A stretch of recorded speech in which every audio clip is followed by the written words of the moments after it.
So today we're going to continue with our third section on measurement and calculation, mainly talking about what's called dimensional analysis. And it's a thing in chemistry that we use to solve problems and also convert units. And so that's what we're going to talk about today. So to change from one unit to another, we have to use what's called a conversion factor. A conversion factor shows the relationship between two different units. So we've already talked about converting between metric, and the reason metric is so nice is because it's all a base 10.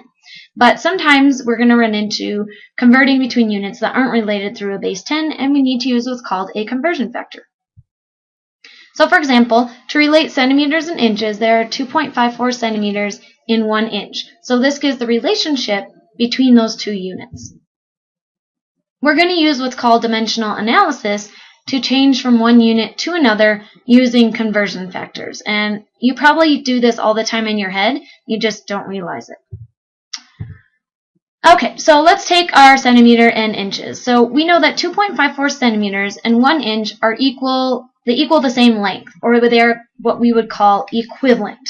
And so we can write equivalent statements based on that relationship. And so we have two different conversion factors or equivalent statements. And so these are 2.54 centimeters per 1 inch, or 1 inch per 2.54 centimeters. Or we can write it as a sentence with an equal sign in between like we did before. When we're doing conversion problems, we want to choose the conversion factor that will cancel the appropriate units. And so we can either pick with centimeters on top and inches on the bottom, or inches on top and centimeters on the bottom. And that'll be determined based on our problem. So we want to only use information given in the problem to determine significant figures. If you remember from when we talked about significant figures, conversion factors are kind of like counting, so they wouldn't count as significant figures. So we're going to do the entire problem, and then at the end we determine significant figures based on what we're given in the problem. And we'll do some examples of this. Okay, to convert from one unit to another, there are a series of steps. The first is to use the equivalent statement that relates the two units. So you will need to find either one equivalent statement that directly relates the two units that you're converting, or maybe it's going to require multiple steps. Okay, so that's your first task. Then you set up your problem to make sure that unwanted units will cancel, so that at the end we have converted to the unit of interest. Third step is to multiply all these series of steps to give the quantity with the desired units. And like I said, we will do some examples of this. A fourth step is to check your significant figures, remember, basing it on the information given in the problem. And then the last step is to just use some logic. Does the answer make sense? Okay, let's look at some examples. So let's go back to using our centimeters and our inches, and we want to express 2.85 centimeters in inches. Well, here's our equivalent statement. This is a one-step problem. And so the first thing that you want to do is start with the information that you are given. And that's what's given in the problem. Okay, so that's always your first step. If you're not sure where to start, look for some information in the problem. Now we're going to set up what I call fence posts or railroad tracks, whatever you want to call them. Basically what we're doing is multiplying a series of conversion factors together. And so this is just how I set them up. If this is our equivalent statement, that 2.54 centimeters is equal to 1 inch, I want inches at the end, and I want to get rid of centimeters. So if you think about this like multiplication and division, which is basically what it is, if I put centimeters on the bottom, then I know that my units will cancel. And I know a direct relationship between centimeters and inches, and so inches can go on the top, and now I'm just going to fill in the numbers that go with those units. So this is where units become extremely important. Okay, you can do almost any chemistry problem as long as you know how to use your units. And so that's kind of a good thing because you don't have to memorize all of these equations. So I know for every 1 inch, there are 2.54 centimeters. Now I've canceled out my unwanted units. I'm left with the units that I want. This was a one-step problem, and now I need to do my math. Well, if I'm going to set this up on my calculator, it's everything on top gets multiplied. And you can do this all across and then do all your denominators, or you can do one conversion factor at a time. Doesn't really matter. If we go all the way across, since there's only one conversion factor, anything on top gets multiplied, anything on the bottom gets divided. And you can do this all in one step. You don't have to hit enter in between. We know that multiplying by 1 isn't really going to do anything, so it's in all practicality 2.85 divided by 2.54, and that should give us 1.122 inches. So our last step is significant figures. Remember, we're going to go back up into the problem and base our significant figures on what we were given in the problem statement. Here, I have 3 significant figures, so I want 3 in my answer. If I look to the next number, it's a 2. It's not going to do anything. And so my final answer is 1.12 inches. And it's usually a good idea to box, circle, star, triangle, whatever, your answer so it's easily visible. Let's try another example. Let's go the opposite direction and convert inches to centimeters. So I'm going to start with what I'm given in the problem. I'm going to set up my dimensional analysis.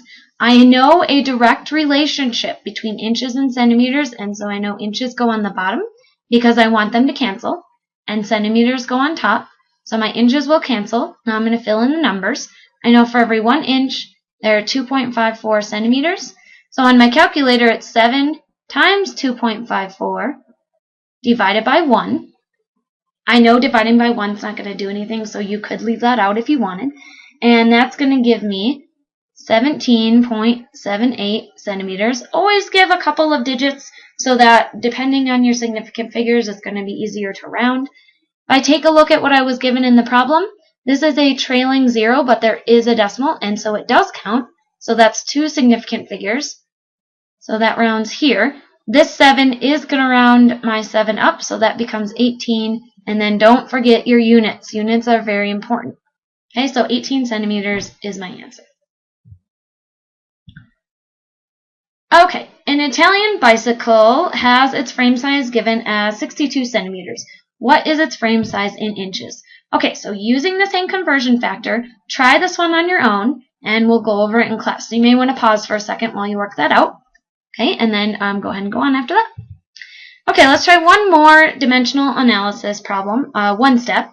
Wine is often bottled in 0.750 liter containers. Using the appropriate equivalence statement, calculate the volume of such a wine bottle in quarts. And I bet I gave this, and now it's going to write right over the top. Yep. Okay, so I know 1 liter is equal to 1.057 quarts. And these are conversion factors that you would just look up like in a textbook or a reference or internet or wherever. So these are just things that you can look up. You don't have to know them.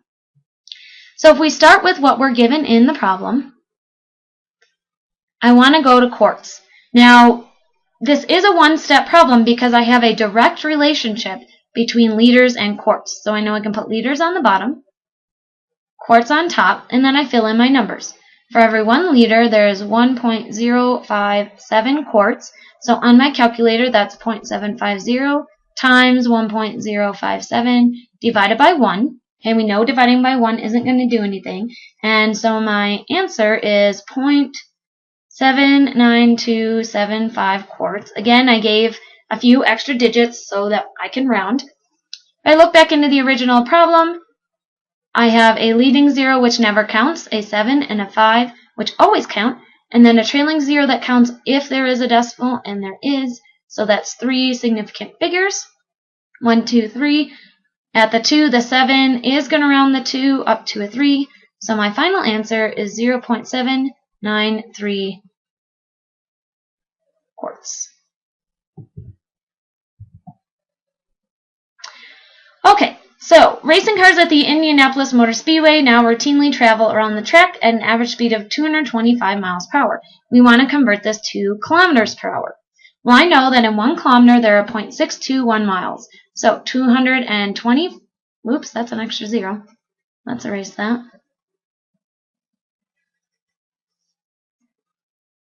Okay, so 225 miles per hour. Okay, my hours aren't going to change, it's just my kilometers. I have a direct, or just my miles, 2 kilometers. I have a direct relationship between miles and kilometers, so miles on the bottom, kilometers on top. I'm going to leave the hours alone because I'm going to want them there anyway, so I don't have to do anything with them. I can look at each part of this unit as a separate thing. For every 1 kilometer, there are 0.621 miles. Okay, by getting my units set first, all I have to do is fill in my numbers after, and I know that everything's going to cancel that I want to have cancel. And so this is going to give me 225 times 1 divided by 0.621, and that number is going to come out to 362.319. Again, give yourself a couple extra digits. Back in the original problem, I have all non-zero integers, and so that's 3 significant figures. The 3 is not going to round the 2, so my answer is 362. Now let's look at what units I have left. I have kilometers and hours, and so that's kilometers per hour. Okay, so you can do this with units that are on the top and the bottom. Let's try a multiple step dimensional analysis. Okay, so the length of a marathon race is approximately 26.2 miles, and we want to know this distance in meters. Well, I don't have a direct conversion between miles and meters, but I do know that in 1 kilometer there are 0.621 miles. That's from the previous problem. And I also know based on metric that for every 1 kilometer there are 1,000 meters. And so I've got a two-step problem. I'm going to start with miles. I know a direct conversion to kilometers, so that will be my first step. And then I know a direct conversion between kilometers and meters, and so that will be my second step. It's a really good idea to get this thought process down before you just start calculating, because that way you don't get lost in the middle of your problem. And make sure you're showing your work, because that's always a good way for me to see what's going on and for you to see what's going on too. So here's my miles. My first step, as I set up here, was to go from miles to kilometers. Since I want miles to cancel, they go on the bottom, kilometers go on top. I know for every 1 kilometer, there are 0.621 miles.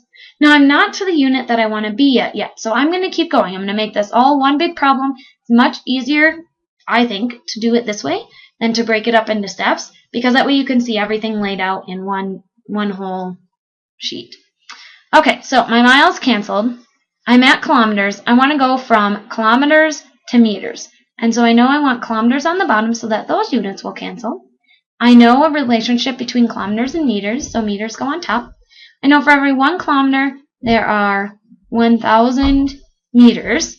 And so now in my calculator, it's 26.2 divided by 0.621. I could multiply by this 1, but I know it's not going to do anything. And then because the 1,000 is on top, I'm going to multiply by 1,000. I could divide by 1, but again, that's not going to do anything. And so if I do that on my calculator, I end up with 42,190.016, and my units are meters because everything else canceled. Now if I look back into the original problem, I have 3 significant figures, so 1, 2, 3. The 9 will round the 2, so 4, 2, 2. Now it can't leave it at 422 because that changes the entire quantity of the number. So I have to fill in the rest with zeros and then put my unit. Okay, so this is 3 significant figures, but yet the quantity is very similar. Another way that I could write this to avoid that confusion is in scientific notation. And so this is 4.22, 1, 2, 3, 4, times 10 to the 4th meters. And now that way, I've got the right number, and I've got the right significant figures, and it's a lot easier to look at. Okay, so try some of those examples that we talked about, and we'll go over it in class. Have a good day.